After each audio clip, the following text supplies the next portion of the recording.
porque innovar y emprender es nuestro aporte a la paz.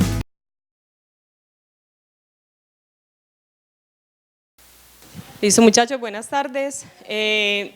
Nuevamente, pues como se les ha anunciado, les quiero agradecer por el hecho de estar hoy aquí recibiendo estas capacitaciones, lo cual va a complementar la formación de muchos de ustedes o les va a dar nuevos tópicos para quienes apenas vienen iniciando en la carrera. Mi nombre es Denis Contreras, soy asesora del consultorio jurídico en el área laboral y de la seguridad social junto con la profesora Ilvana, quien hoy pues no está con nosotros en esta sesión. La charla que vamos a tener el día de hoy es sobre los medios de impugnación en materia laboral.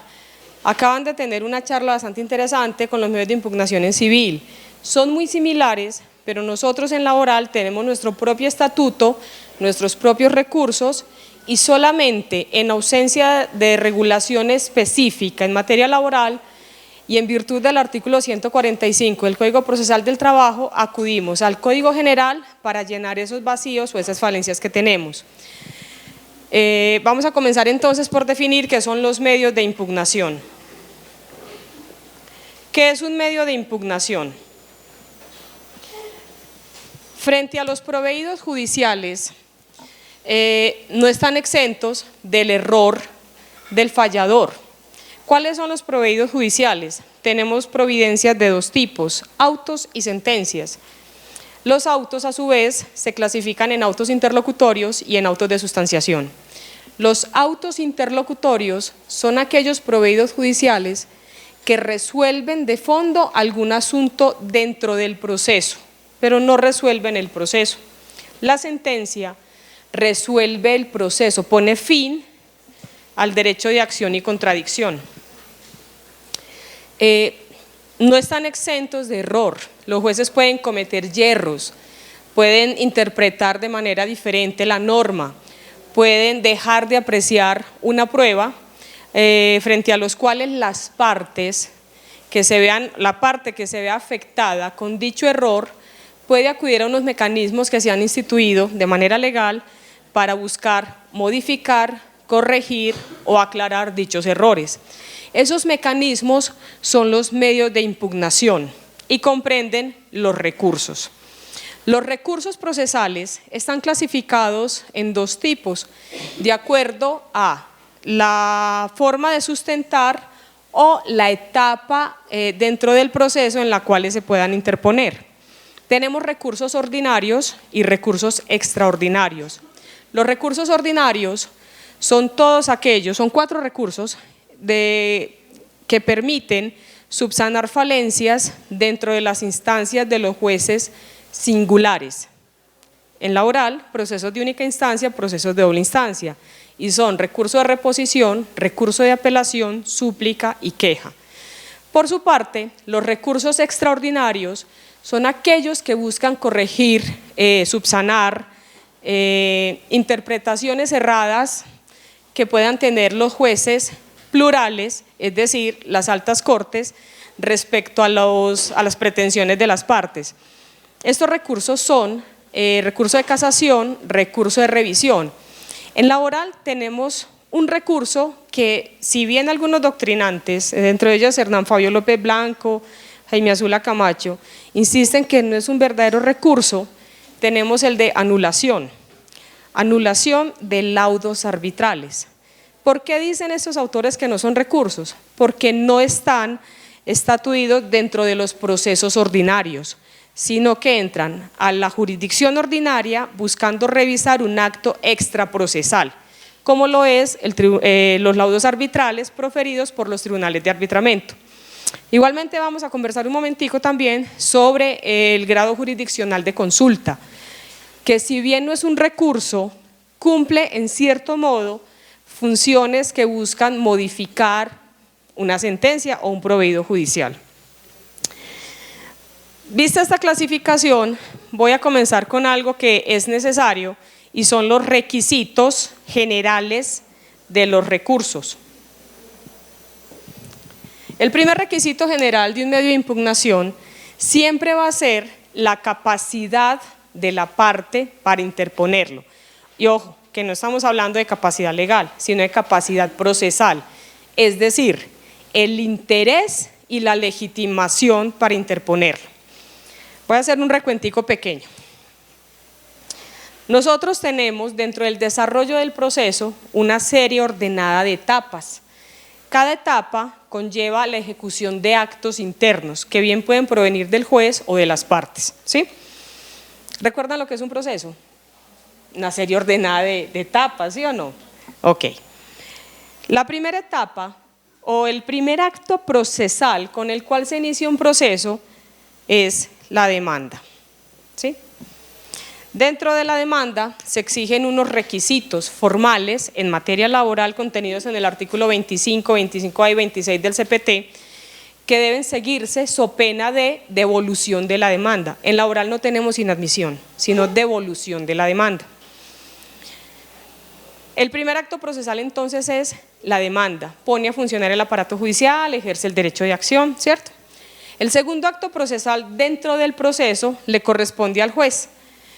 Verificar los presupuestos de la demanda, es decir, realizar el despacho saneador.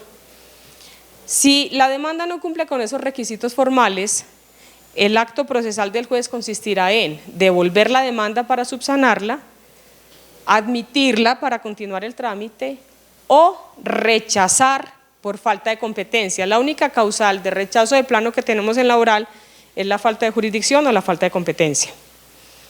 Ese es el segundo acto procesal.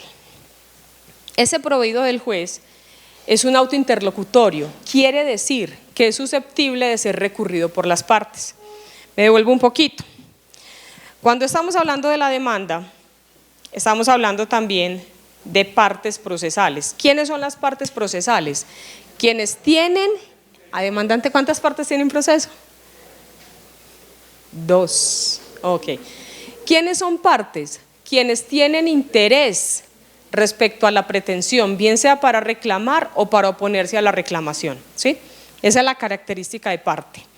Ahora, como estamos hablando de un interés dentro del proceso respecto a la pretensión, la capacidad para interponer los recursos también tiene que ver con ese interés.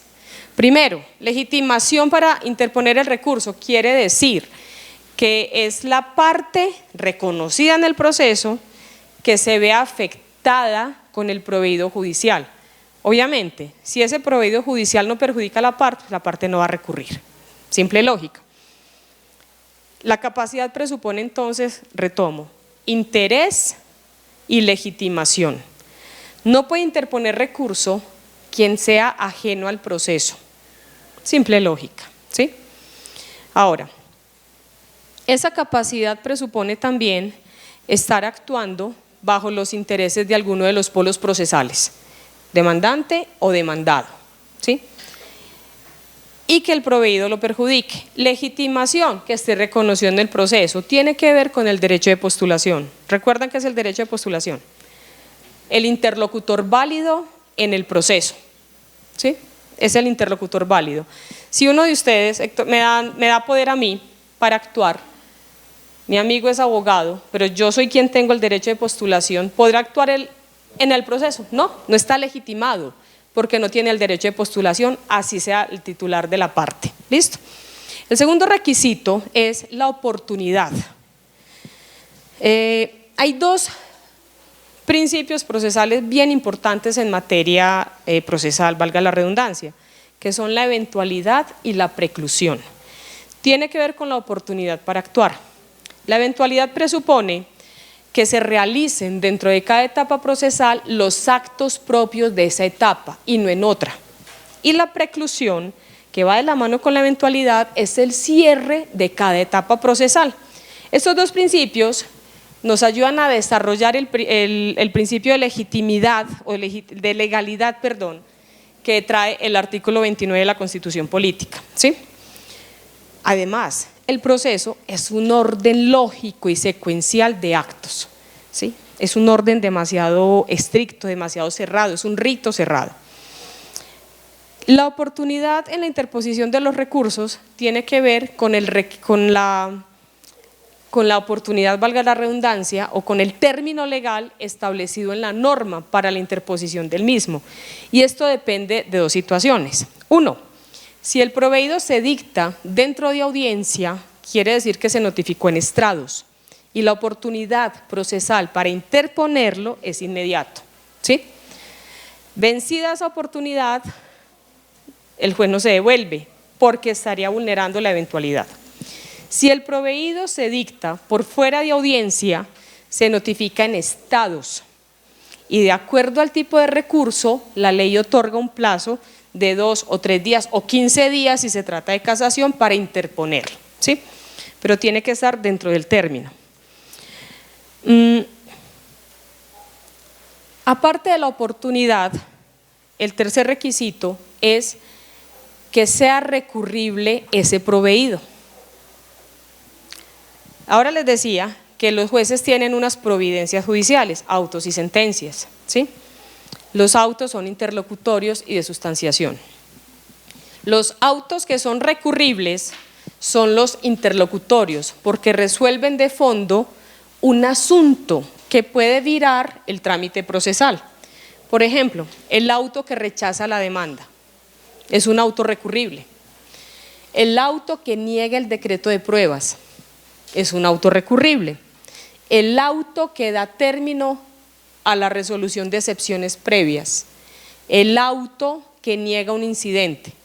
Son autos que por su fuerza o por su contenido pueden cambiar el trámite procesal, por ende, y en garantía de las partes, se permite recurrirlos, ¿sí?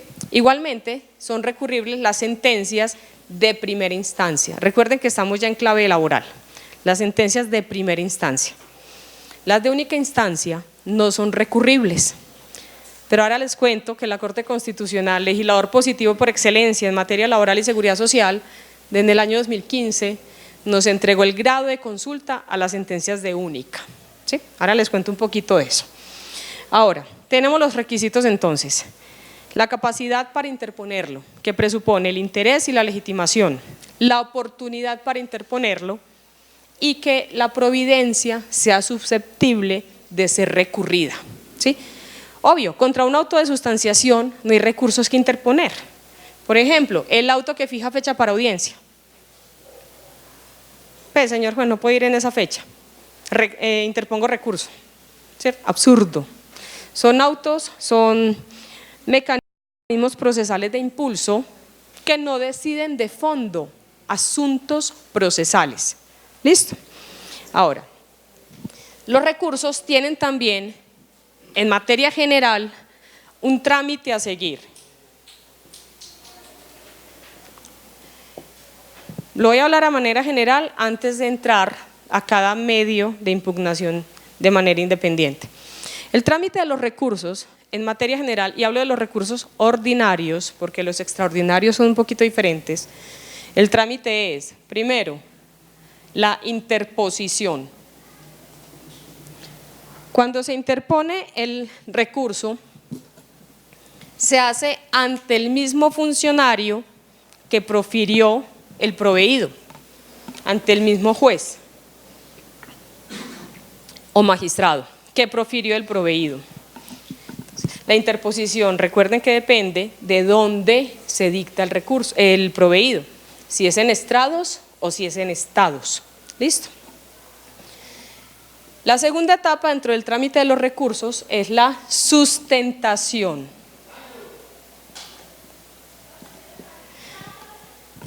La Ley Segunda de 1984 exigió que para los asuntos laborales los recursos se tenían que sustentar.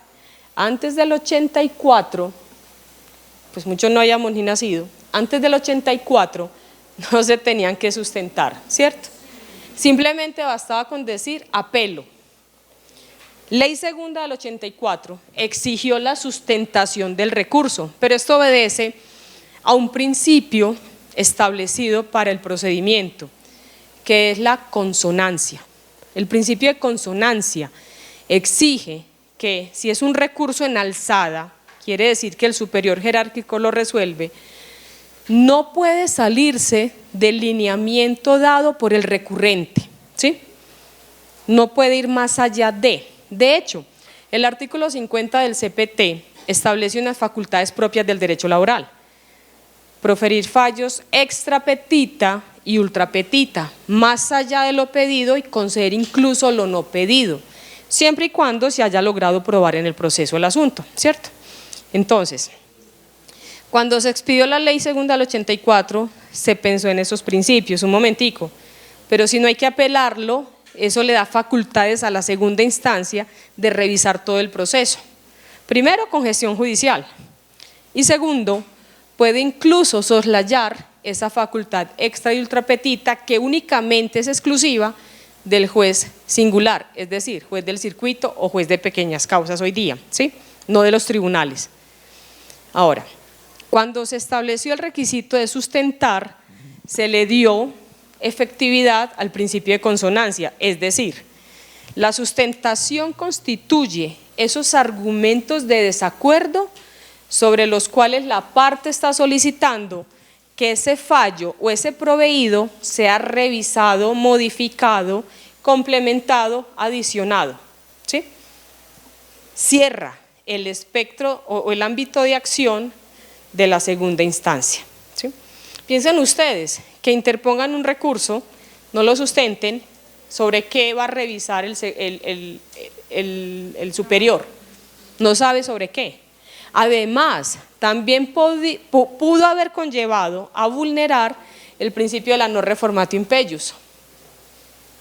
La no reformatio impellius está consagrada en el artículo 29 de la Constitución Política, debido proceso. Es decir, si no se decía exactamente cuál era el motivo de discrepancia respecto al proveído judicial, podría vulnerarse la no reformatio impellius, es decir, podría agravarse la situación del apelante si no se cerraba sobre qué quería pronunciarse. Entonces, desde la ley segunda del 84, todos los recursos tienen que sustentarse para poder direccionar el sentido del fallo del superior. ¿Listo? La tercera etapa dentro del trámite, cuando se interpone ante el mismo funcionario, es la admisión del recurso. ¿Cómo es la admisión del recurso? Que el funcionario revisa que cumplan los requisitos, oportunidad, capacidad, que el proveído sea susceptible del recurso, para decir si admite o no el recurso. No revisa el fondo, solamente la forma. ¿Listo? Ahora, si es un recurso que se va en alzada, es decir, al superior, da traslado a este. Superior vuelve y revisa los mismos requisitos y decide si admite o niega. Por ejemplo, contra las sentencias de única instancia no caben recursos. Se despalomó el abogado, el juez también, el abogado interpuso recurso de apelación y el juez lo concedió. Se despalomó, lo concedió. ¿Qué hace el superior? Lo puede rechazar por improcedente, ¿sí? Interpuso un recurso de casación ante el tribunal. El tribunal consideró que era procedente, lo concedió, lo admitió y lo concedió, pero Corte Suprema lo negó porque no cumplía los presupuestos, fue extemporáneo, no era la parte legitimada, ¿sí? Me hago comprender en esa partecita, porque hay dos estudios para admitir el trámite del recurso: ante el funcionario que profiere el proveído y ante el superior cuando es un recurso que se va en alzada. Un paréntesis, recurso de alzada no existe. Eso es algo que se ha acoplado en materia procesal para decir que el recurso salió hacia el superior, se alzó, o en apelación o en casación, ¿sí? Luego de la admisión, si se va en alzada o si es el mismo funcionario, se procede a resolverlo. Se procede a resolver el recurso, es decir, revisar el fondo de la inconformidad de la parte recurrente para pronunciarse al respecto, ¿sí? Cuando es en estrados que se dicta la providencia, Esto es inmediato. Apelo, sustento, me lo otorga, concede. ¿Sí? Inmediato. Si no se sustenta de inmediato, el juez no lo concede, porque requiere estar sustentado. Si es por estados, o sea, notificado por fuera de audiencia, se otorga un plazo, 2 días, según el recurso 3 días, para interponerlo y sustentarlo de inmediato. Y el juez tiene un término similar, máximo 5 días para resolverlo. ¿Listo? Ahora, este trámite cambia cuando se trata de recursos extraordinarios. Estos pasos cambian. ¿Por qué? En la casación,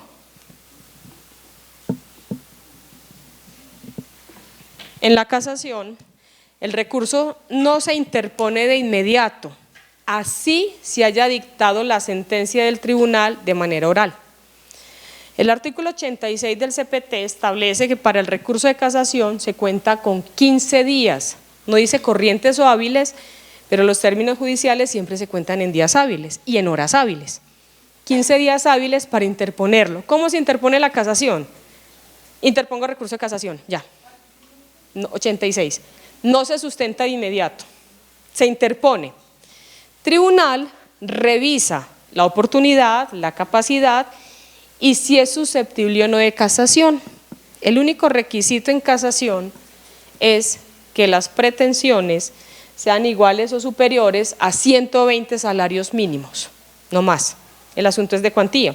O en asuntos sin cuantía, igual está el interés jurídico para recurrir, pensiones, por ejemplo, ¿sí? Si el tribunal considera que cumple con el presupuesto, pues no hay que sustentarlo de inmediato. Da el trámite hacia la Corte Suprema de Justicia, quien vuelve a revisar la admisión o no.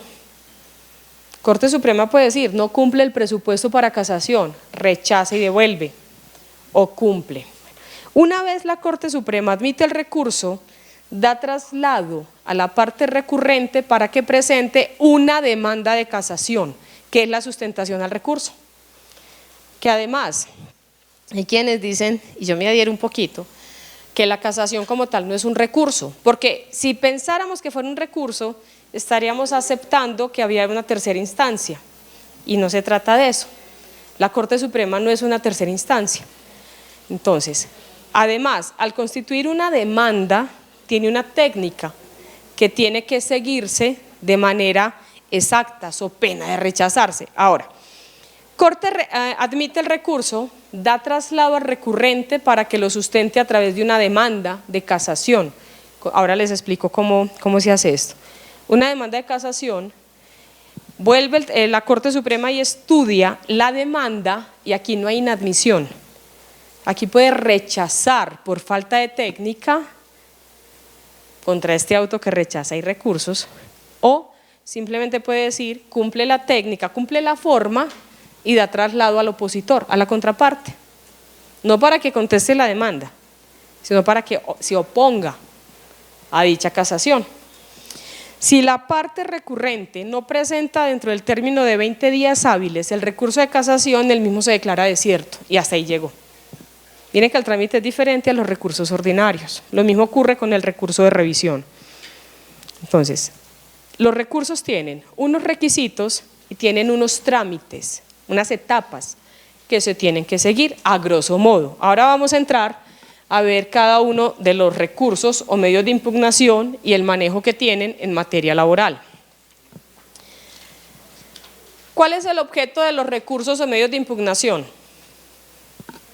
Corregir, enmendar un proveído judicial.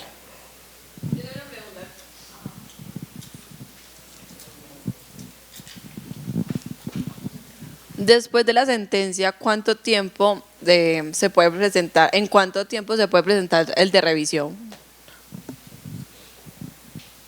El recurso de revisión en materia laboral tiene un plazo máximo de 2 años, que eso es lo que no nos permite hablar de una cosa juzgada material inmediata cuando se dicta sentencia.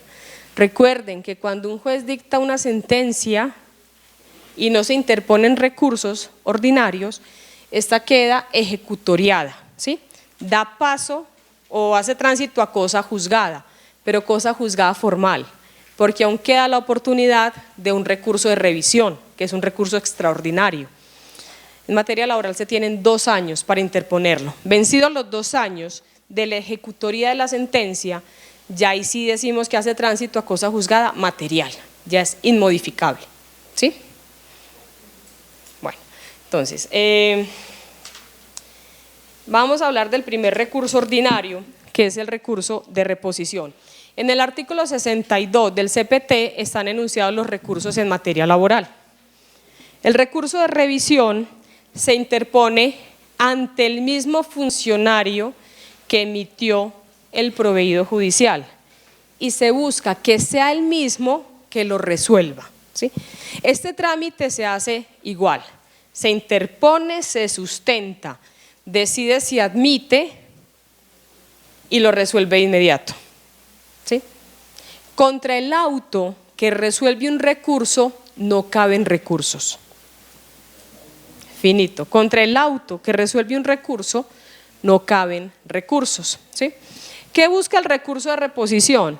Que sea el mismo funcionario quien revoque, es decir, que deje sin efectos el proveído, que lo reforme, que modifique solo una parte. No es lo mismo revocar y modificar. Revocar es deje sin efectos y diga otra cosa. Reformarlo es modifique solo una parte, en lo otro quede igual. Adicionarlo, que es agregar algo, o aclararlo. Aclarar un proveído es despejar una duda. Hay doctrinantes, dentro de ellos Fabián Vallejo, que dice que el recurso de reposición no busca aclarar un proveído, porque para eso existe la posibilidad de pedir aclaración a la sentencia cuando no se quiere modificar en parte. Es una buena opción, pero considero personalmente que siempre es mejor hacerlo o atacarlo a través de uno de los medios de impugnación. Reposición para que aclare lo que quiso decir, porque en la aclaración el sentido del proveído puede cambiar, ¿sí? Ahora, ¿contra qué procede el recurso de reposición? El artículo 65 del CPT establece un listado taxativo de autos contra los cuales procede. Solamente procede contra autos interlocutorios, no procede contra sentencias, ¿sí? Ese listado taxativo 65 del CPT, no del sustantivo.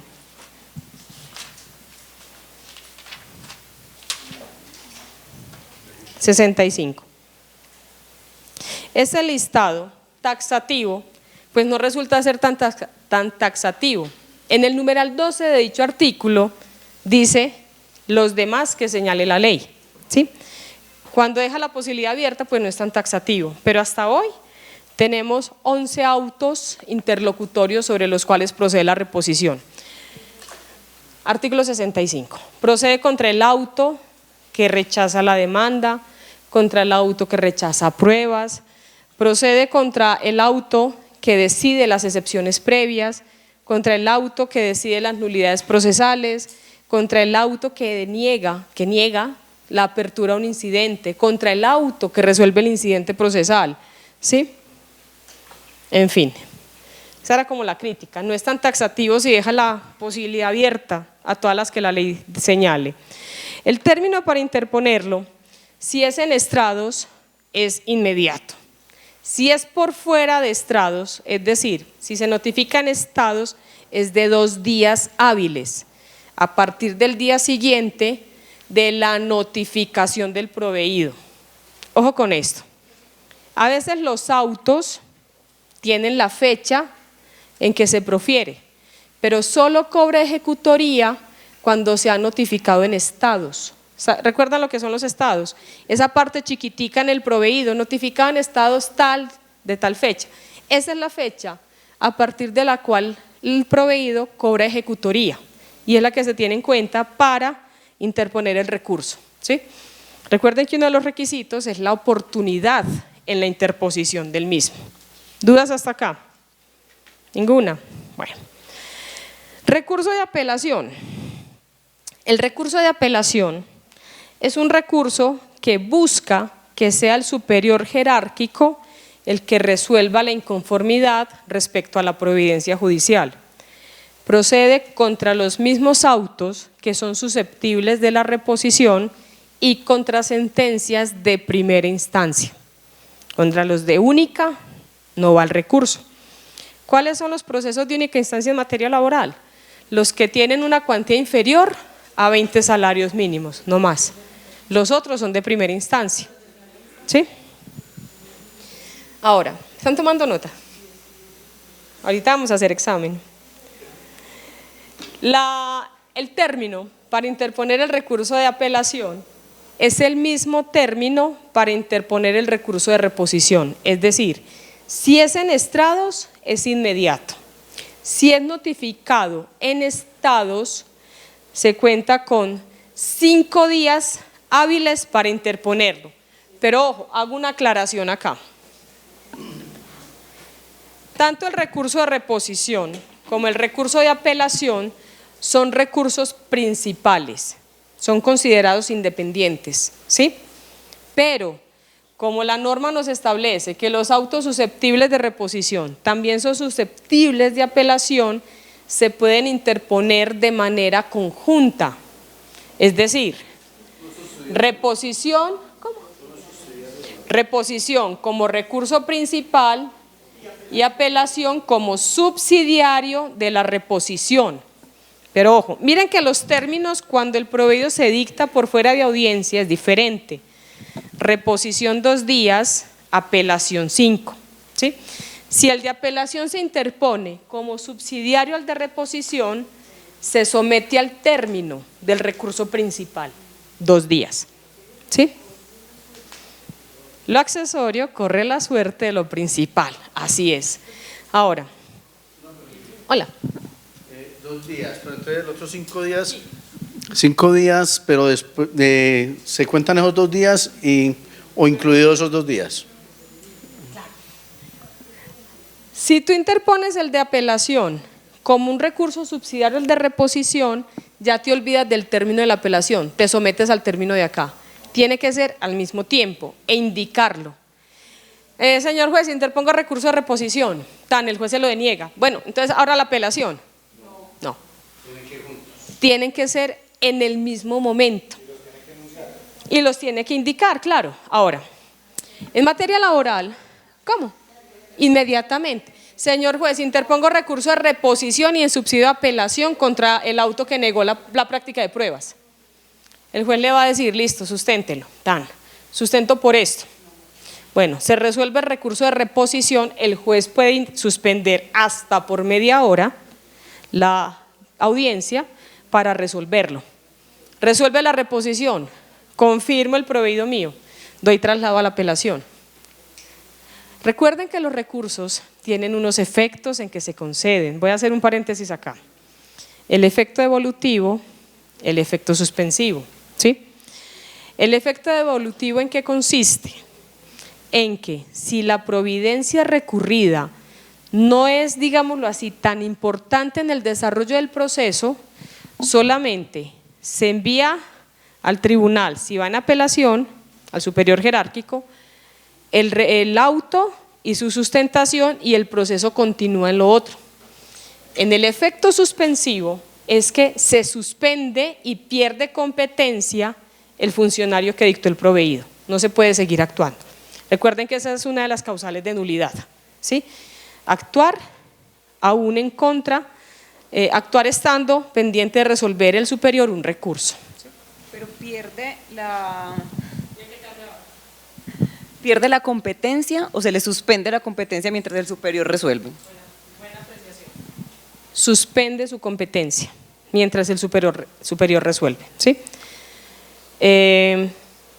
Generalmente, y esto es una apreciación personal, casi todos los recursos, creo que en un 99%, en materia laboral los recursos se conceden en el efecto suspensivo. Partan de algo lógico.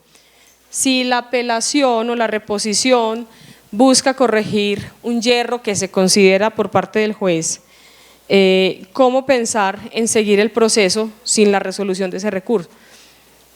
Niegan una excepción previa. Recuerden que las excepciones previas son las que pretenden dilatar el inicio del proceso. No atacan la pretensión, sino la forma, ¿sí?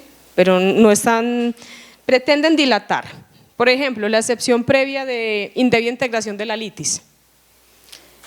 Se concede en el efecto suspensivo. Si fuera en el efecto evolutivo, ¿cómo seguiría actuando el juez en ausencia de un litis necesario? Habría una nulidad. Entonces, el 99% de providencias recurridas, de recursos conferidos en materia laboral, son en el efecto suspensivo, por garantías procesales mismas. Si se niega una práctica de pruebas y el juez continúa y cierra etapa de pruebas sin estar resuelta esa, violación al debido proceso, ¿cierto? Listo, cierro ese paréntesis del efecto de los recursos, que yo creo que es bueno aclararlo, y continuamos acá. Ahora, si el recurso de apelación se interpone como subsidiario del recurso de reposición, se somete al término de interposición del mismo recurso, ¿sí? Si es dictado por fuera de audiencia, es decir, notificado en estados. ¿Vamos claros ahí? Listo. Ahora, el recurso de apelación busca que sea el superior jerárquico quien modifique el proveído. Si el superior jerárquico modifica el proveído, al inferior no le queda de otra, sino que acatar lo dicho por el superior. Es un auto de sustanciación cuando el inferior dice cúmplase lo resuelto por el tribunal, ¿sí? Ya no puede, además es causal de nulidad pretermitir o actuar contrario al superior, al ordenado por el superior. ¿Listo?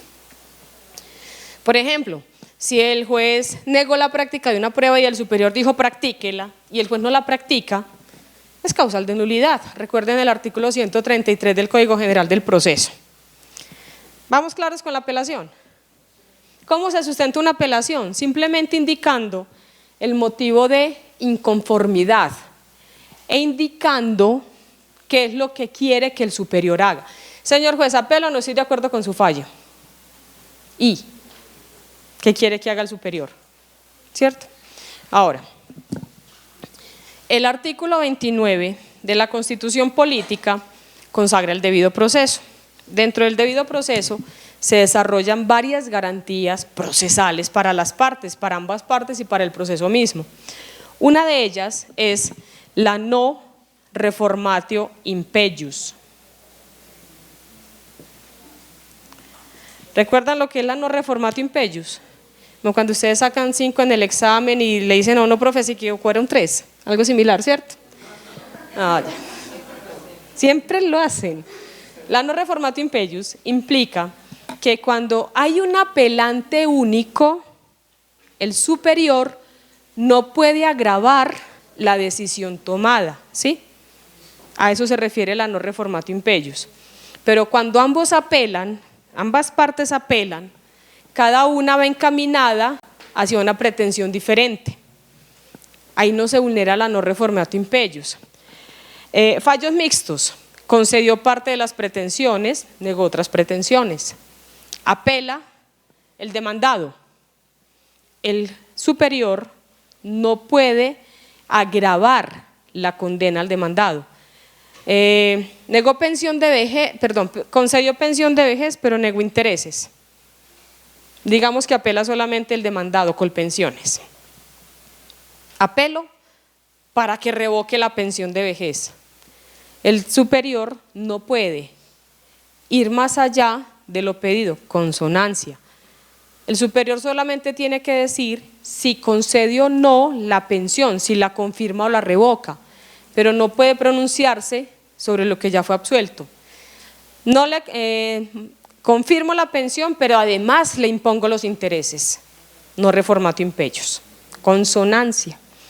En cambio, si ambas partes apelan, pues no habrá vulneración a la no reformatio impeius. ¿Listo? Apeló el demandante. No le dieron intereses moratorios, solamente la pensión. El tribunal no puede, aparte de negarle intereses, revocarle el derecho pensional si es apelante único. ¿Sí? Esa es una característica muy importante a tener en cuenta respecto a la apelación. No. ¿Qué? Pues, cuando son los dos apelantes, que ahí me perdí. Fallos mixtos. concede y niega. ¿Sí? Si solamente apela la parte afectada con esta concesión, el superior no puede, aparte de pronunciarse sobre esto, no puede imponerle cargas que ya fueron negadas por el primero. No puede agravar la situación del apelante único. ¿Sí? Es eso. Ahora, si ambas partes apelan, pues este apelará para que le concedan esto y este apelará para que nieguen esto. Ahí sí puede haber modificación en peor para ambos, porque ambos apelaron. Ahí no aplica la no reformatio. ¿Listo? Bueno, en materia laboral, cierro apelación y empiezo con esto. En materia laboral tenemos un grado jurisdiccional que se llama de consulta, está consagrado en el artículo 69 del CPT. La consulta únicamente se estatuye para, o se tenía estatuida para las sentencias de primera instancia, cuando eran totalmente desfavorables al demandante, ¿sí? O sea, no se concedió nada al demandante. Recuerden que tenemos un derecho laboral totalmente tuitivo, proteccionista, garantista de la parte que se presume débil, el trabajador, el beneficiario o el afiliado al sistema, ¿sí? Ahora, esta consulta no es un recurso, no es un medio de impugnación, es una garantía al demandante de que el superior jerárquico va a revisar por qué fue que se le negaron sus derechos, ¿sí? Es básicamente. Puede generar un poquito de desequilibrio y constituir una desigualdad formal respecto al demandado, sí, no se niega. Ahora, recuerden que nuestro Código Procesal del Trabajo es de 1948 y desde allí está establecido. En el artículo 31 de la Constitución Política se establece como un derecho constitucional la posibilidad de la doble instancia. Y dice algo más o menos así el artículo: todas las sentencias podrán ser revisadas por el superior excepto las que diga la ley. O sea que no eran todas. ¿Sí? Sí, pero no. Exacto. En el año 2015, la Corte Constitucional profirió una sentencia que permite que se establezca consulta en los procesos de única instancia. Es la sentencia C424 del año 2015, bien importante, porque antes de esa sentencia y en virtud de la regulación estricta del artículo 69, solamente se podían consultar sentencias de primera instancia. En las sentencias de única no había nada salvo una tutela contra sentencia. Por ejemplo, el juez de única instancia negaba totalmente las pretensiones al demandante, no cabía nada. Vox jux, vox deux, la voz del juez era la voz de Dios, ahí no había nada, ¿sí? Salvo una tutela por alguna eventual vía de hecho. Esta sentencia de la Corte Constitucional abrió la posibilidad de que las sentencias de única instancia puedan subir en el grado jurisdiccional de consulta al superior jerárquico para revisar la legalidad del fallo. Un paso gigante dentro del proteccionismo laboral que tenemos, ¿sí? Entonces, repito, la consulta solamente se establece como una posibilidad de revisión del fallo y estaba para los de primera. Corte Constitucional hace 4 años nos abrió la puerta para que también las sentencias de única instancia pudieran subir en ese grado de revisión, cuando es totalmente adverso al demandante. En el mismo artículo 69 se establece que también habrá consulta cuando el fallo sea desfavorable a la nación, ¿sí? Pero ahí no dice cuando sea totalmente desfavorable. O sea, en los procesos de única instancia, haya o no haya apelación, si el fallo es desfavorable a la nación o al Estado, igual se va en consulta, ¿sí? Y se abrió la posibilidad de que en los de única también se acceda a esa revisión oficiosa por parte del Estado. ¿Listo? ¿Queda claro la consulta? La consulta nunca es un recurso, es una posibilidad. Y no lo tiene que interponer la persona, porque no es de parte, es de oficio. Si el juez niega totalmente, concede inmediatamente el grado jurisdiccional de consulta. No hay que pedírselo siquiera. Pero como ya ustedes lo saben, y si de pronto el juez se despalomó y se le olvidó concederlo, ustedes le van a decir, hey juez, y entonces la consulta, ¿cierto? No es estrategia procesal dejar de apelar para que se vaya en consulta, por una sencilla razón. Con la consulta, el superior jerárquico lo único que va a hacer es revisar la legalidad del fallo. En cambio, con la apelación están direccionando qué es lo que quieren que haga el superior jerárquico. Me reservo la facultad de apelar, espero que se vaya en consulta, mala estrategia procesal, porque no están direccionando el sentido del fallo del tribunal. Cuando dice, sigue, di. Sí, es que aquí el código dice, con respecto a lo que está diciendo, que serán necesariamente consultadas con el respectivo tribunal si no fueren apeladas. Claro, Mauro. Lo que pasa es que, muchachos, frente al proveído de primera instancia, si la parte se guarda o se reserva el derecho de apelar, cuando es totalmente adversa, se va en consulta. Pero si la parte dice, apelo, no, mejor ya no me retracto, interpuso apelación, ya no procede consulta. ¿Sí me hago comprender? Apelo, pero no, mejor ya no tengo con qué sustentar. Una posición muy personal. Cuando no se tiene argumento para sustentar un recurso es o porque la demanda o la contestación adolece de fundamentación jurídica. Cuando se tiene la correcta fundamentación jurídica, y siempre lo digo en las clases y en todas partes, se puede apelar, incluso se puede hasta interponer casación. Una demanda sin fundamentos y razones jurídicos. Perdiste y no sabes por qué, que te negaron. No vas a tener argumento de apelación. Cuando dice que se puede interponer la consulta, cuando decimos que se puede interponer la consulta, hablamos solamente de toda la forma de que se desarrolló en el proceso o los temas de fondo. Ojo, la consulta no se interpone, se concede oficiosamente y revisa todo el proceso y la legalidad de la sentencia. O sea, verifica que no se hayan soslayado las formas legales, que no se haya soslayado o vulnerado el derecho del demandante, básicamente. Es decir, si esa sentencia está o no ajustada a derecho, es todo lo que hace. Pero el tribunal, o el superior, en este caso el circuito también, porque tenemos consulta para los de única, no revisa, digamos, la admisión, no revisa aspectos diferentes a la sentencia, ¿sí? Además, en la práctica, calle, la consulta generalmente es confirmada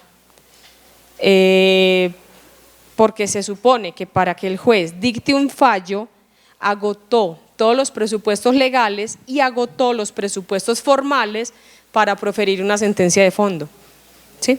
En Colombia está prohibido dictar sentencias inhibitorias y antes de la sentencia hay una ritualidad, una formalidad, ¿sí?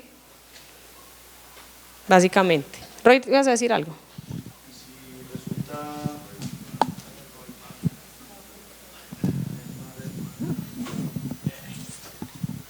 Bueno, y si en la revisión se encuentra que hubo fallas, ¿qué pasa ahí? Perdón, en la consulta.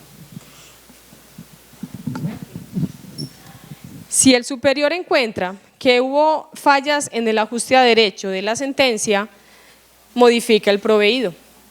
Claro, es que por eso se consulta. No quiere decir que tiene que confirmar.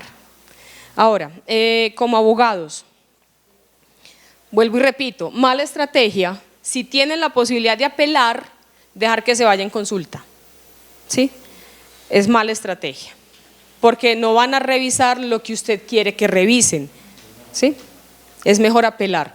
Desde la redacción de la demanda y la contestación de la demanda, ustedes ya tienen todos los argumentos que necesitan para apelar si es negado lo que están reclamando o lo que están defendiendo, ¿cierto? Y eso dice mucho de uno como abogado, muchachos. No, venga, yo renuncio a la apelación, más bien que se vaya en consulta. Eso dice mucho de uno como abogado, ¿sí? Ahí sí podríamos hablar de técnicos jurídicos, no de abogados propiamente dichos. Bueno. Cuarto recurso, medio de impugnación ordinario, ya vimos reposición y apelación. Vamos con el tercer recurso ordinario, que sería la súplica.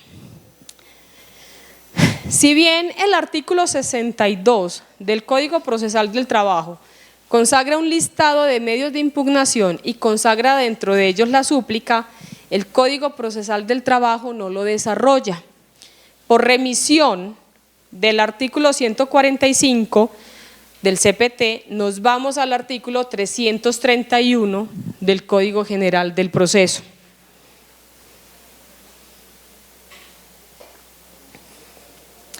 La súplica, al 331 del Código General del Proceso. La súplica se dirige contra autos que niegan súplica, o sea, dirige contra autos o procede contra autos, procede contra autos que por su naturaleza serían apelables, ¿sí? Pero ojo, porque es que el 331 nos habla de los autos del magistrado, quiere decir que son autos de la segunda instancia, ¿sí? Son autos de la segunda instancia. ¿Contra qué autos? Procede solamente contra dos tipos de autos en la segunda instancia: el auto que niega la apelación y el auto que niega la casación. Retomo acá. Si no rayo.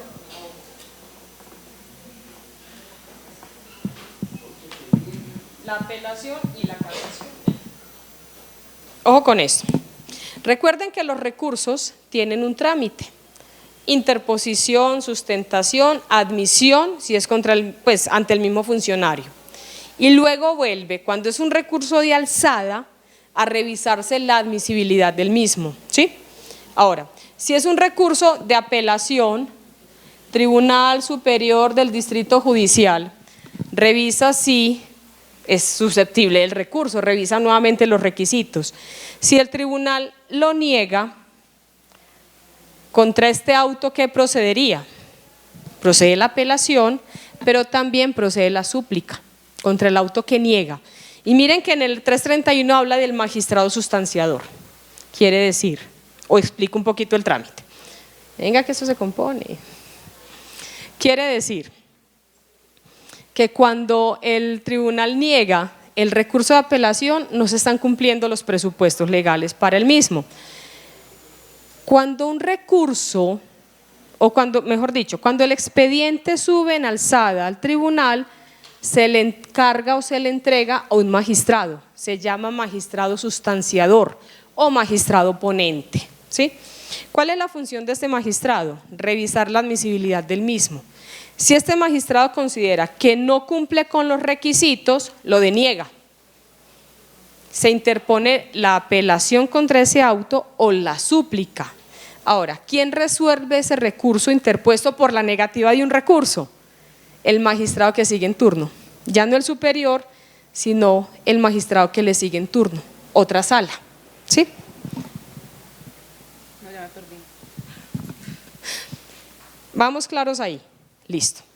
Ahora, también procede contra el auto que deniega la casación, es decir, mismo juego, sentencia del Tribunal Superior del Distrito Judicial, ante él se interpone el recurso de casación, pero también la Corte Suprema de Justicia va a revisar la admisibilidad o no del recurso, ¿sí? Dentro del trámite escalado. La Corte Suprema puede decir que deniega el recurso de casación, magistrado sustanciador o magistrado ponente, deniego. No cumple con, no tiene interés jurídico, no es importante esa sentencia y no cumple con la cuantía para ser casado. Contra ese auto que deniega la casación procedería apelación o súplica, ¿sí? Lo recibe y ¿quién resuelve la súplica? El magistrado que le sigue en turno. ¿Listo? Ahora, ¿cuánto tiempo hay para interponer la súplica? Es un término perentorio y es inmediato, 3 días para interponer la súplica. 3 días a partir de ¿cuándo? De la notificación en estados del auto que negó. Contra el auto que resuelve la súplica no hay recurso alguno, ¿sí? Si no, seguiríamos en la cadena de los recursos, ¿sí? Hola.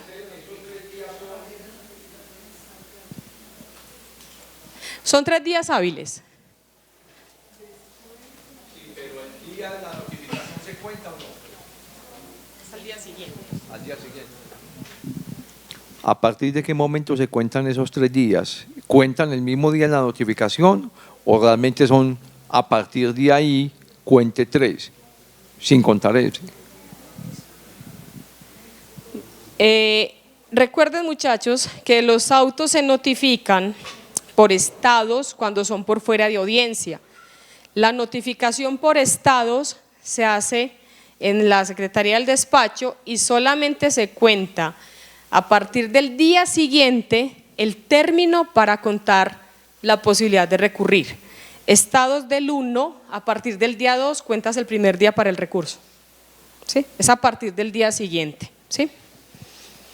Ahora, la súplica también procede contra los autos del magistrado sustanciador cuando deniega práctica de pruebas. Ojo con esto. En laboral, la práctica de pruebas es una facultad exclusiva de los jueces de primera y única instancia, ¿sí? Se practica la inmediación allí. Sin embargo, se pueden practicar pruebas en la segunda instancia solamente cuando el juez la ha decretado y por error del despacho no se practicó, ¿sí? El tribunal puede practicar la prueba, no más. Pero si la prueba no se practicó, pese a haber sido decretada por el juez, no se practicó por culpa de la parte, el tribunal no la practica. ¿Me hago comprender? O sea, el tribunal no practica pruebas. La inmediación la realizan los jueces unipersonales, los jueces de la única y la primera instancia. Si la decreta y por culpa del mismo despacho no se practica, el tribunal la puede practicar, ¿sí? Yo quiero hacer esa claridad. Exacto, como una excepción a la práctica de pruebas en la segunda instancia, ¿sí? Siempre y cuando esta prueba sea tan fundamental que puede cambiar el sentido del fallo, ¿sí? ¿Me hago comprender ahí? Listo. Pero con esa condición lo haría el tribunal. Solamente en materia laboral, porque en el 331 se habla de la práctica de pruebas en segunda instancia, pero hago la claridad de que en materia laboral solamente se practicaría pruebas en la alzada bajo esa circunstancia, que haya sido decretada por el juez y que por misma culpa del juez no se haya practicado. Por ejemplo, estamos en la audiencia de trámite y juzgamiento, el juez había decretado previamente la práctica de una prueba pericial, pero nunca nombró perito, y esa prueba es importantísima, una pérdida de calificación laboral para una pensión de invalidez. El juez nunca nombró perito, nunca la practicó y falla denegando. Tribunal, si esa prueba está decretada, puede ordenar el dictamen pericial y eso puede cambiar el sentido del fallo. Prueba totalmente importante. ¿Listo? Vamos con el recurso de queja. El recurso de queja está consagrado en el artículo 68 del CPT, pero no está desarrollado. Por lo tanto, en el artículo 352 del Código General se encuentra el trámite del mismo. Procede igualmente contra los autos que niegan apelación y contra los autos que niegan casación, pero ojo, para que no se vayan a enredar con la súplica. Recuerden nuevamente las etapas del trámite: interposición, sustentación y admisión, que lo hace el mismo funcionario ante quien se interpone el recurso, ¿sí? En la súplica es cuando es el superior el que niega el recurso concedido por el funcionario. La queja es cuando es el mismo funcionario quien niega el trámite del recurso. ¿Me hago entender?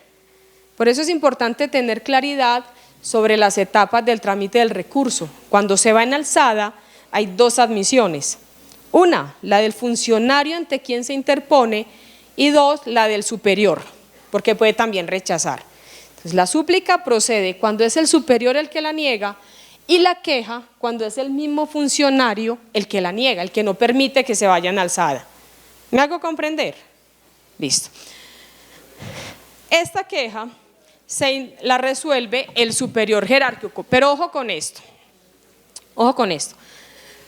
Si se interpone la apelación contra sentencia o contra auto interlocutorio ante el mismo funcionario que dictó el proveído y éste lo niega, solamente procede la queja contra ese auto que negó la apelación. El superior va a resolver la queja, pero ojo, la queja únicamente va encaminada a la concesión de un recurso, no a resolver el sentido del recurso negado. ¿Sí me hago comprender? Suena como un poquito raro, pero por eso es importante, repito, tener claridad sobre las etapas de los recursos, ¿sí? La queja no resuelve el motivo de la apelación, sino que resuelve la concesión de la apelación o la casación, ¿sí? Es que, señor juez, interpongo la queja porque me negó la apelación y la apelación me la negó porque no tuve en cuenta estas pruebas. No le importa, va a mirar por qué se le negó la apelación, ¿sí? No el contenido de la apelación como tal. No, gracias, profe. No, quería inclusive complementar cómo se ve de la práctica. Y es que, o al menos en mi caso particular, cuando ocurre el trámite para interponer un recurso, pues uno está pendiente de que sí se cumpla ese checklist, pues. ¿Y qué sucede normalmente? Que cuando la parte interpone el recurso de apelación, pues tiene que decir los motivos de inconformidad, y a veces esos motivos de inconformidad no los sustentan, digamos, diferente a lo que ya resolvió el juez. No sé si me hago entender. Entonces, yo aprovecho la oportunidad y yo le digo, señor juez o señora juez, declare desierto el recurso porque no está diciendo nada nuevo de los motivos por los cuales usted ya profirió pues como su decisión y que son los mismos que antes de tomar la decisión fueron argumentados por la parte. Entonces ahí declaran desierto el recurso y ahí interponen la queja. Entonces a veces muchos jueces, para evitar la queja, conceden el recurso, así lo hayan hecho mal. Y ahí sí yo no comparto, porque si estamos con abogados, pues yo creo que hay que ser un poquito más técnicos, de que si yo voy a interponer un recurso de apelación es porque no solamente va a sustentar la inconformidad, sino que son hechos nuevos, pues nuevos no, o sea, no hay una argumentación nueva para que sean tenidos en cuenta y puedan ser objeto de revocatoria o de reformar. Claro que sí. La profe tiene totalmente razón. A veces los jueces ni siquiera están escuchando la sustentación del recurso. Se concede. Ahí está. Y como dice ella, y estoy totalmente de acuerdo, entonces, ¿dónde está la contraparte? Señor juez, no tiene coherencia. Está alegando hechos nuevos diferentes a la demanda, a la contestación. ¿Sí? Claro. Es que tú no vas a ir a una audiencia ciega. Por eso es importante, y repito, voy a recalcar eso hasta que me muera, los fundamentos y razones jurídicos en la demanda y en la contestación. En ese caso que usted acaba de mencionar, cuando la contraparte le dice que no procede, ¿qué sucede ahí en ese escenario? ¿Qué pasa ahí cuando la contraparte no procede pues el recurso que está promoviendo la… ¿Qué sucede cuando uno como contraparte le torpedea el recurso buscando sanear el proceso? El juez tiene que analizar si la sustentación es o no coherente respecto a lo que se dictó en la sentencia. Aprovecho este momentico. La sentencia del juez, aparte de que tiene que reunir los presupuestos formales para una sentencia de fondo, tiene que contener o tiene que pronunciarse sobre los hechos, las pretensiones, las excepciones y sobre lo recaudado en prueba, ¿sí? Eso es la congruencia. Si no lo hace, la sentencia está fallando. Ahora, si el recurso consiste en hechos diferentes a lo alegado en el proceso, ahí es cuando tú como contraparte tienes que hacerle notar ese error al juez. En los procesos se pueden presentar errores iudicando respecto a la parte sustantiva y errores improcedendo respecto al procedimiento, ¿sí? Este tipo de errores son los que se buscan subsanar con el recurso. Hay unos principios además dentro del proceso que son la lealtad y la moralidad procesal. Cuando se detecta que la contraparte está utilizando un recurso por recurrir, se entiende que está dilatando el trámite del proceso, ¿sí? Y es una conducta sancionable para las partes, incluso disciplinaria para el juez, porque el juez, principal sujeto procesal, director del proceso, tiene que velar porque se cumplan esos presupuestos de probidad, lealtad y moralidad procesal. Artículo 42 del Código General del Proceso y artículo 48 del CPT. Juez director del proceso tiene que evitar esas dilaciones injustificadas. Además, en el artículo 29 que le he mencionado, a diestra y siniestra, de la Constitución Política, se establece una de las obligaciones del juez: evitar dilaciones injustificadas del proceso. ¿Sí? Conducta totalmente sancionable por la ley 1123 del 2007 contra el abogado dilator. Gracias. O sea, de acuerdo a lo que dijo la profe ahora y que usted ratificó, en el momento procesal es antes de que el juez conceda la apelación, o aunque la haya concedido, yo puedo argumentar que no tiene sustentación esa solicitud del recurso de apelación. Cuando el juez ya ha concedido el recurso, precluye la oportunidad de la contraparte para atacarlo. Si el juez lo concedió, ya la parte no le queda, pues la contraparte ya no tiene oportunidad. Muchachos, yo insisto mucho con estas dos figuras: eventualidad y preclusión, todo en su momento, ¿sí? Coloquial o parroquialmente uno dice es que nada llega sino en su momento justo. Tómenlo para el proceso. En su momento. Si no lo hiciste, ya no hay oportunidad de hacerlo, ¿sí? Bueno, la queja se puede interponer también como un recurso subsidiario del recurso de reposición, ¿sí? Se puede interponer como un recurso subsidiario. En la práctica se da poco esto, porque además la queja se puede interponer como principal posterior a la decisión del juez. Vamos ahora con uno de los recursos extraordinarios, que es la revisión, el recurso de revisión. En el Código Procesal del Trabajo, que data de 1948, no se había establecido inicialmente el recurso de revisión. Vino a ser establecido y tomado como legislación permanente a partir de la expedición de la Ley 712 del año 2001, ¿sí?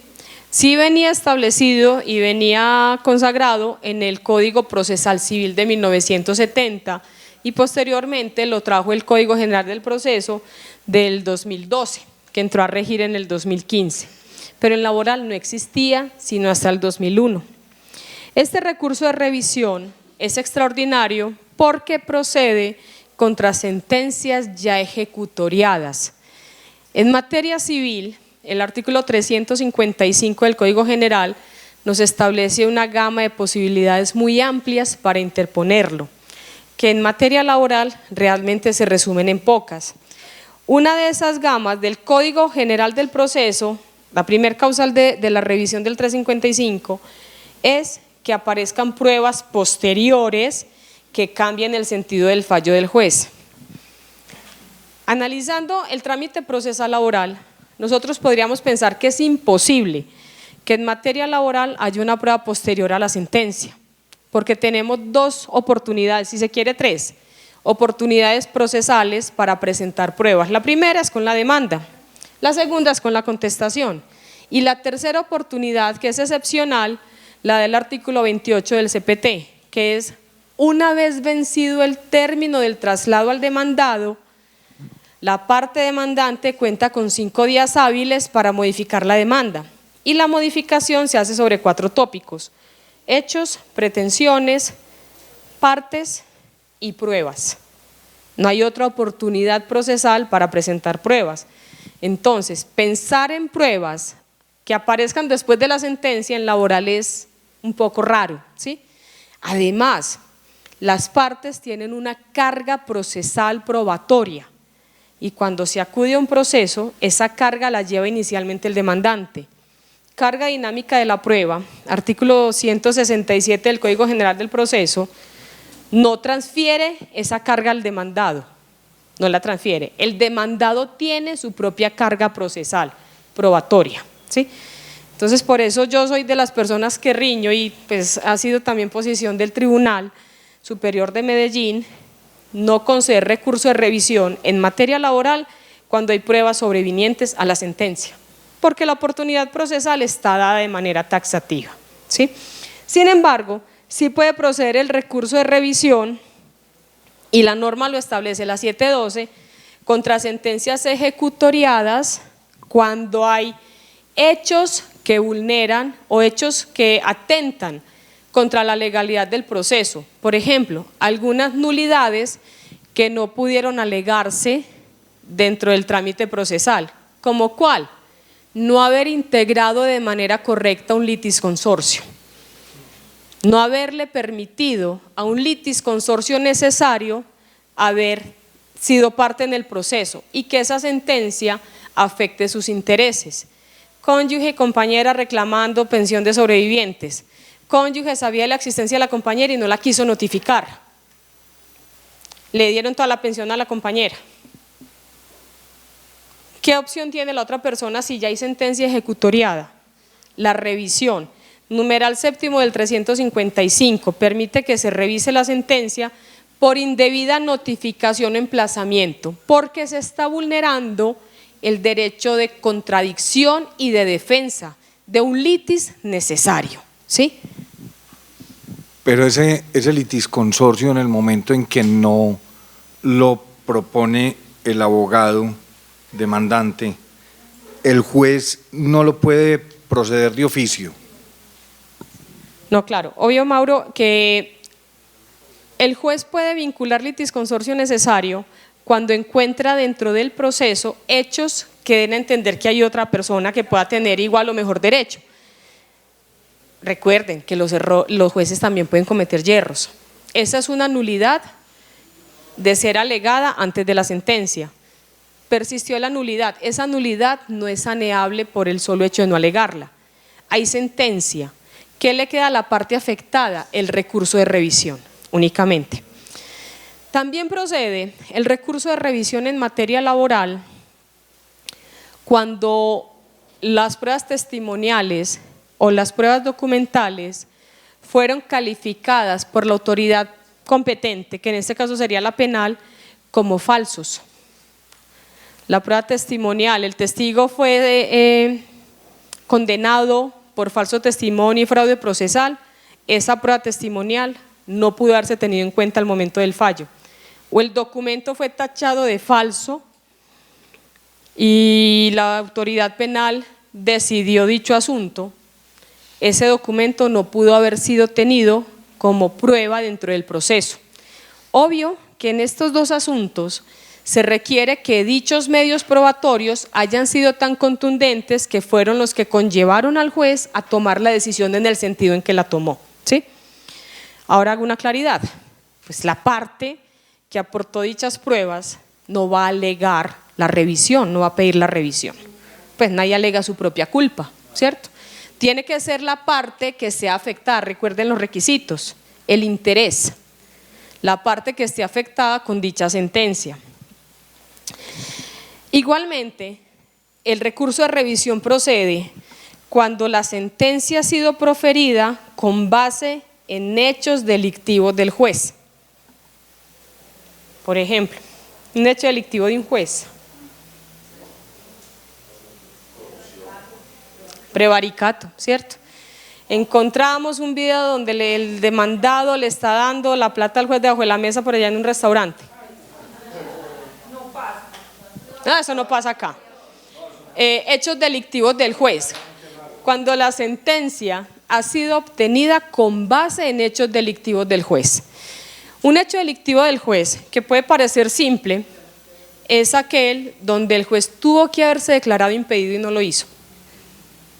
Causales de impedimento, que el juez tenga intereses directos respecto al proceso. Demandé laboralmente a una señora y resultó ser la cónyuge del juez, o la hija, o la mamá, ¿sí? Y el juez no se declaró impedido y no teníamos por qué saber la vida privada del juez. No se pudo alegar, pero él no se declaró impedido, es un hecho delictivo. actuar teniendo prohibición legal de hacerlo. ¿Sí me hago comprender? Listo.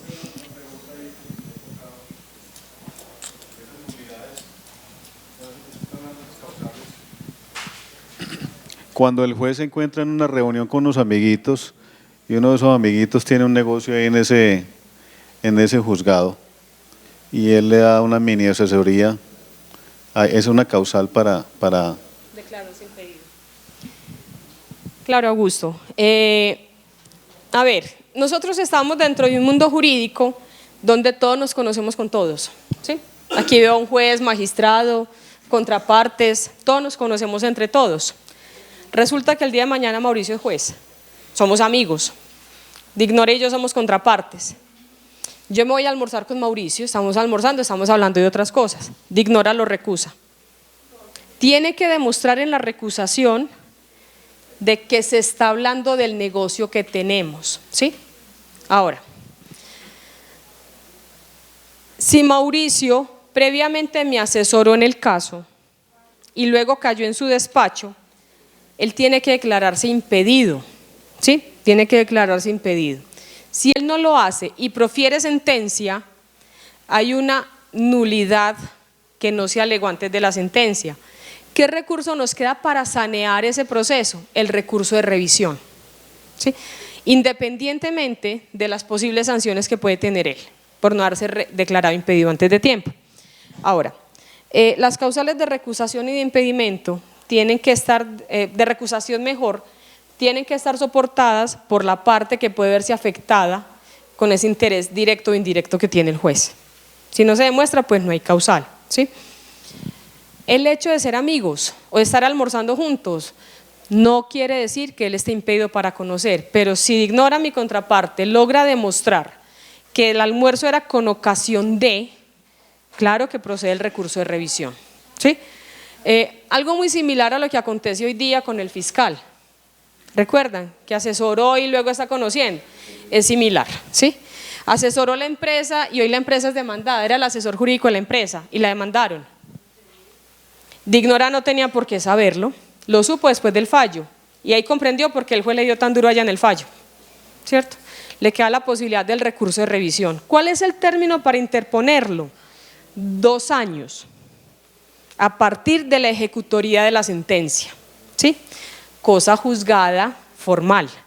Ahora, cuando la causal de revisión son hechos delictuosos del juez o son hechos de falsos testimonios declarados por la autoridad judicial o de documentos falsos, se tiene en principio 6 meses para interponer el recurso de revisión después de dictada la sentencia penal, ¿sí?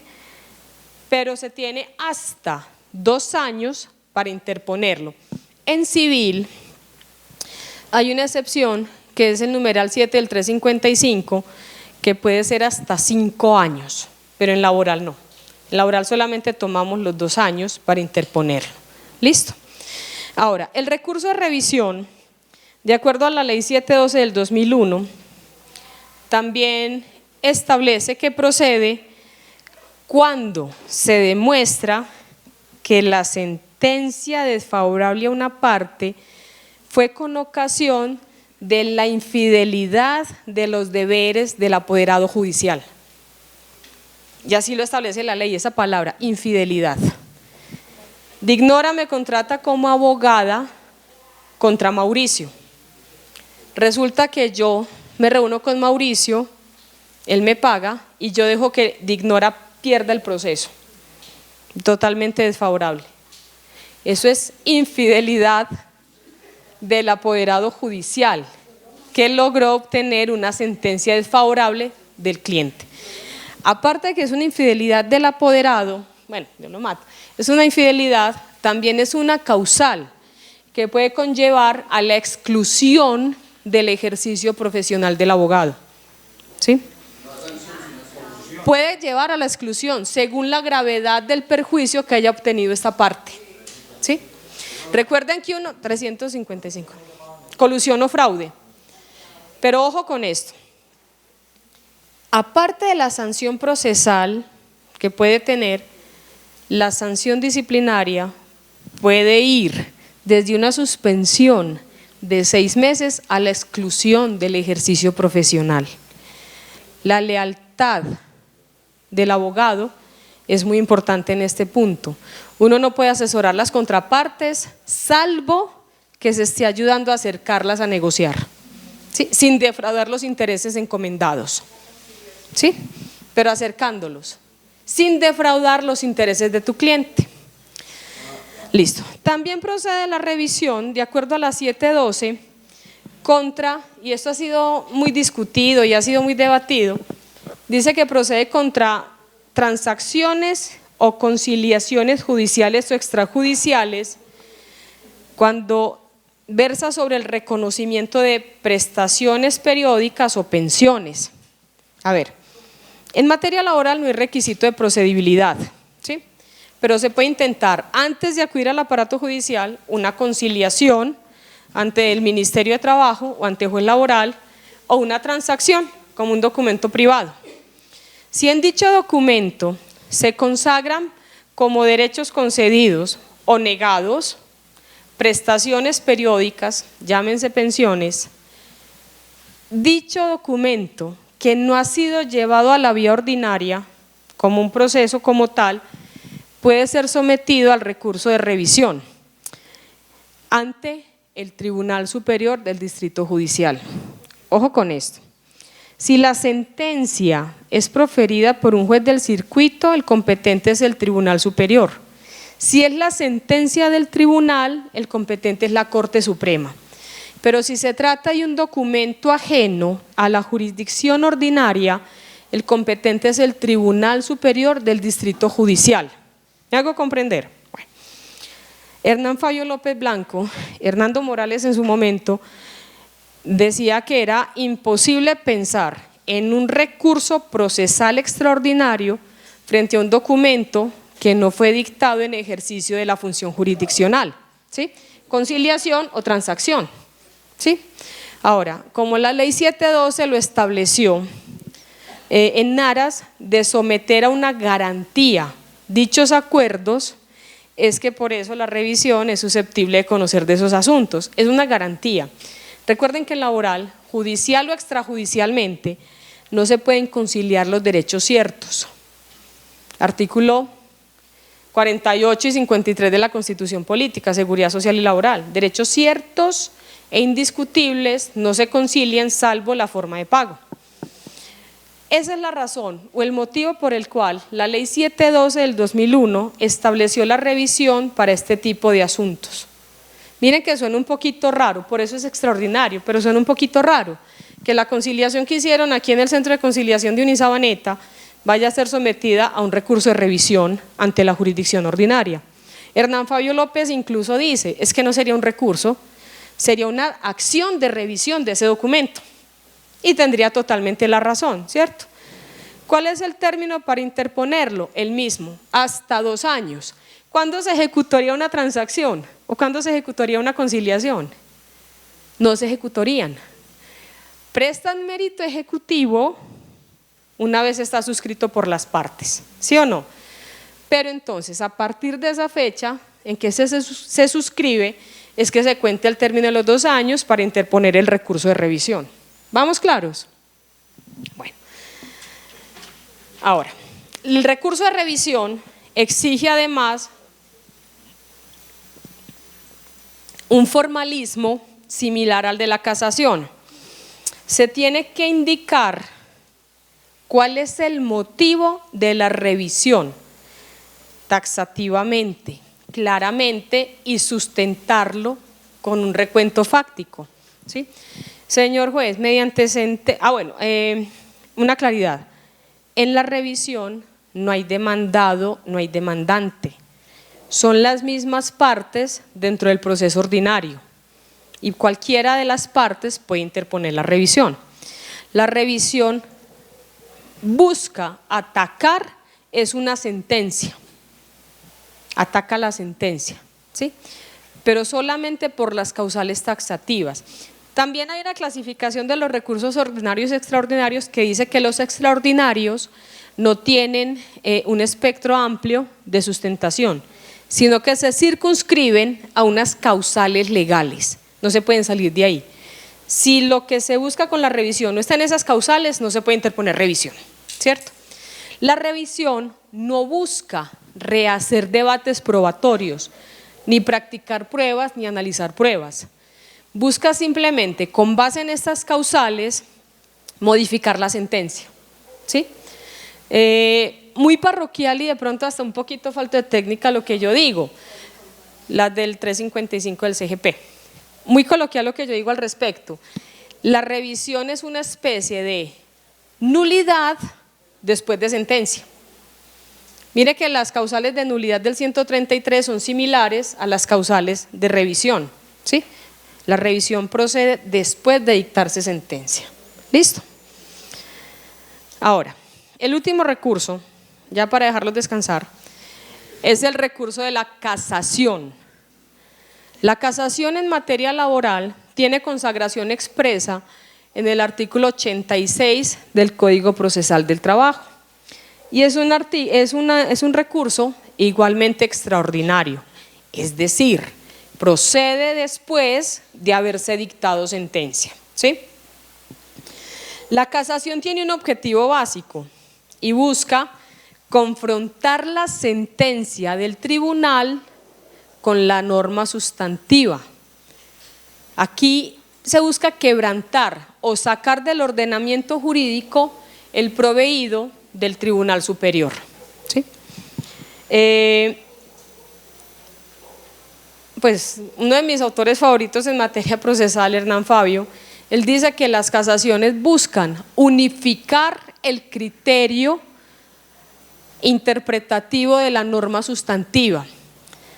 La 1437 del 2011 nos impuso el precedente judicial, ¿sí? Antes del precedente judicial pues teníamos otras figuras, la doctrina probable, pero con la 1437 la unificación jurisprudencial nos obliga a establecer una misma línea decisoria por parte de los jueces a través del precedente jurisprudencial. Entonces, la casación, ¿cuál es el máximo órgano de la jurisdicción ordinaria? Corte Suprema de Justicia, unifica jurisprudencia, ¿sí? Los jueces están sometidos primero al imperio de la ley, luego a la imperio de la ley, constitución política, pero también al precedente judicial. Y cuando se apartan de esa línea, tienen que sustentarlo jurídica y razonadamente para pronunciarse de manera diferente. La casación, pues yo lo dije ahorita, no la considero un recurso como tal, porque si fuera un recurso, tendría un trámite diferente y sería una tercera instancia, ¿cierto? Y no es una alzada. La casación busca sacar del ordenamiento jurídico la sentencia del tribunal. Por lo tanto, la casación se establece como una demanda contra la sentencia del Tribunal Superior, ¿sí? Y tiene unas causales específicas. Miren que los demás recursos se sustentan simplemente con el argumento. La revisión tiene un formalismo riguroso, pero la casación contiene un formalismo muchísimo más riguroso que la revisión, ¿sí? ¿Contra qué providencias procede la casación? Contra las sentencias del tribunal cuya cuantía sea igual o superior a 120 salarios mínimos legales mensuales vigentes, ¿sí? En general, 120. Ahora, nosotros tenemos algunos asuntos en laboral que no son susceptibles de cuantificarse, pero por el interés jurídico que revisten, en principio serían susceptibles de la casación. Por ejemplo, pensiones o prestaciones de tracto sucesivo. Es imposible cuantificarlas al momento porque conllevan además unos intereses que según la ley 100, artículo 141, se tienen que cuantificar al momento del pago, con la tasa máxima de interés bancario. Entonces es imposible cuantificarlo, sería susceptible de la casación, ¿sí? Las causales de la casación también son taxativas y están contenidas en el artículo 87 del CPT. Hay realmente dos causales básicas. La causal primera, que es cuando la sentencia es violatoria de la ley sustancial. Esa es la violación directa de la norma y conlleva 3 presupuestos. Infracción directa, es decir, el juez deja de aplicar la norma que corresponde al caso. Aplicación indebida, es decir, el juez aplica la norma sustantiva, pero no es la propia para resolver el caso o le atribuye unos efectos diferentes a la norma. Y la interpretación errónea. Estas 3 causales conforman una violación directa de la norma sustantiva. Esto es lo que se conoce como el error in iudicando, norma sustantiva. Recuerden cuál es la norma sustantiva, es aquella que consagra derechos para las personas, ¿cierto? En nuestro caso laboral, Código Sustantivo del Trabajo, ¿sí? Código sustantivo. Importante, la casación solamente procede dentro del recurso del trámite de los procesos ordinarios. No procede ni en los ejecutivos ni en los procesos especiales. ¿Cuáles son los especiales? Todos los derivados del derecho de asociación sindical y los del acoso laboral. Ahí no procede la casación, solamente en los ordinarios. Ahora, el error injudicando como causal primera de casación implica que el juez o interpretó de manera errada, el juez tribunal interpretó de manera errada la norma sustantiva, aplicó la norma que no era para el caso o le dio unos efectos diferentes que la norma consagra, ¿sí? La hizo de manera diferente. Dentro de la misma causal primera tenemos una violación directa de la norma sustantiva, diferente a estas 3, pero cuando el juez aprecia de manera errada las pruebas. Miren que cuando es violatoria la ley sustancial, solamente respecto a la norma sustantiva, indebida aplicación, interpretación errada o infracción directa, pero también puede cometer violación directa por mala apreciación probatoria, es decir, el juez da efectos a una prueba que no son los que tiene que dar. Por ejemplo, supone pruebas que no han sido probadas, supone hechos que no han sido probados. ¿Cómo se invoca eso? Es muy fácil, dar por cierto sin estarlo, ¿sí? Es una mala apreciación probatoria. O cuando el juez simplemente ignora la prueba, no tuvo en cuenta la prueba que era idónea, pertinente, conducente y necesaria para ese tema, ¿sí? En una pensión de vejez, el juez negó la pensión de vejez porque no valoró los aportes realizados por la persona y la negó. Esto es lo que se llama error improcedendo. Miren que ya estamos dentro del trámite procesal, básicamente el probatorio. ¿Me hago comprender? Causal primera de casación presupone 2 tópicos. 1, violación directa de la norma sustantiva. Y 2, el error improcedendo, falta de apreciación o mala apreciación probatoria, ¿sí? Al final vamos a hacer un examen sobre casación. Y la causal segunda, eso es fácil, la causal segunda para recurrir en casación es cuando la sentencia del tribunal, ojo, cuando la sentencia del tribunal vulnera la no reformatio impeius, es decir, vuelve más gravosa la posición del apelante único. ¿Se acuerdan lo que dije ahora? No lo puede hacer, ¿cierto? No lo puede hacer. ¿Cómo? Si se acordan un poquito ahora. ¿Cómo se tramita la casación? La casación es un recurso extraordinario, ahora lo decía dentro del trámite, que se interpone independientemente que el proveído del tribunal sea dictado escrito u oral en audiencia se interpone dentro del plazo de los 15 días hábiles, a partir de la ejecutoría de la sentencia, ¿sí? De la ejecutoría. Es muy sencillo, señor, honorables magistrados Tribunal Superior de Medellín, asunto, recurso de casación, radicado. Denis Contreras apodera a la parte demandante, por medio del presente interpongo recurso de apelación contra la sentencia de tal día, ya, dentro de los 15 días. Dentro de los 15 días quiere decir que no es al día 15 hábil, sino dentro de ese término, hasta el día 15, ¿sí? Solamente eso, sencillo, esa es la interposición. Tribunal revisa la admisibilidad del recurso. Si considera que está ajustado a derecho, o sea, está dentro de la oportunidad, tiene legitimación para actuar, tiene la capacidad procesal y es susceptible, obviamente, concede la casación ante la Corte Suprema de Justicia, remite el expediente. Este recurso se concede en el efecto suspensivo, ¿sí? Se suspende la competencia del tribunal hasta que la Corte resuelva.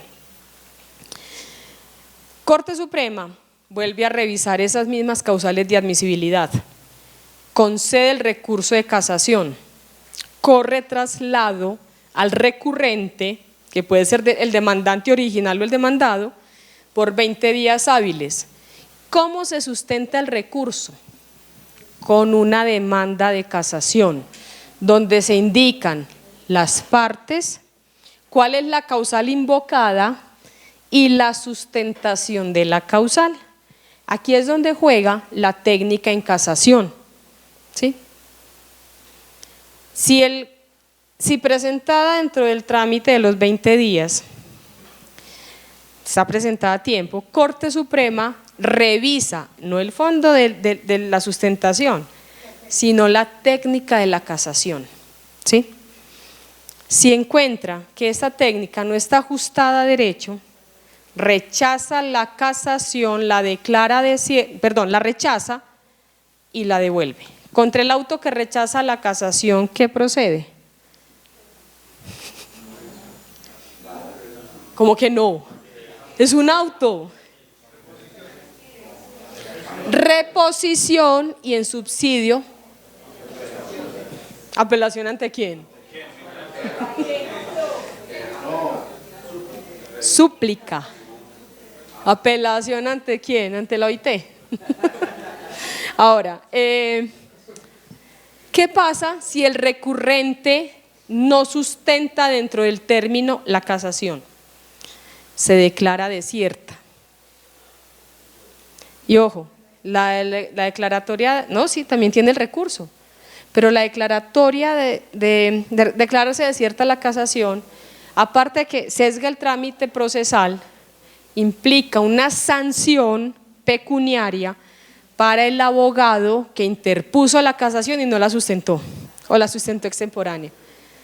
Esa sanción es económica, 10 salarios mínimos legales mensuales vigentes, eso es lo de menos. Perdió la oportunidad procesal y Corte Suprema de Justicia está compulsando copias al Consejo Superior de la Judicatura por falta de diligencia del apoderado judicial. Entonces, esto no es que el proceso nunca es charlando, muy delicado, ¿sí o no? Ahora. Mucho sobre la técnica, o sea, claro. Al sustentar con una demanda de casación, se tiene que establecer una técnica para poder llegar allá. Mauro, la técnica está en el mismo artículo 87 del CPT. Lo que pasa es que, es muy fácil, ustedes dirán, es muy fácil desde el código decirlo, ¿sí? Pero la técnica de la casación en sí no es difícil. Uno la pastelea en las sentencias de la Corte Suprema, ¿sí? ¿Cómo se invoca, por ejemplo, violación directa de la norma? Denuncio por violar directamente la norma sustantiva, tengo que indicar cuál es la norma sustantiva. Artículos 48 de la Constitución Política, artículo 53, artículo 64 del Código Sustantivo, y tengo que sustentarlo. O sea, ¿cuál es la norma sustantiva que se está vulnerando con ese proveído? Se tiene que indicar. ¿Y con base en qué se está vulnerando? Si es infracción directa, interpretación errada o indebida aplicación. Indebida aplicación del artículo 64, toda vez que la norma sustantiva aplicable acá no era el 64, sino la ley 361 del 97, artículo 26, ¿sí? Y se pasa a desglosarla, a sustentarla, ¿sí? Se tiene que sustentar. A veces en la técnica de casación pueden concurrir las mismas vulneraciones a la misma norma por indebida interpretación, por aplicación indebida, interpretación errada, y puede concurrir la segunda causal, el error improcedendo. También se vulnera la norma, acuso de violar la norma sustantiva por error improcedendo la no apreciación de las siguientes pruebas, pues el tribunal dio por cierto sin estarlo, o no dio por cierto estándolo, apreció mal las pruebas, ¿cierto? Es una técnica bastante interesante que yo los invito a que no le tengan miedo. Pues si hago casaciones yo, ustedes son capaces, con base en, no, es interesante, con base en la lectura de las sentencias de la Corte Suprema. Lean sentencias de la Corte Suprema, ahí están dados los parámetros para hacer una casación. ¿Listo? ¿Dudas, preguntas? ¿Ninguna? Perfecto. Muchas gracias, muchachos.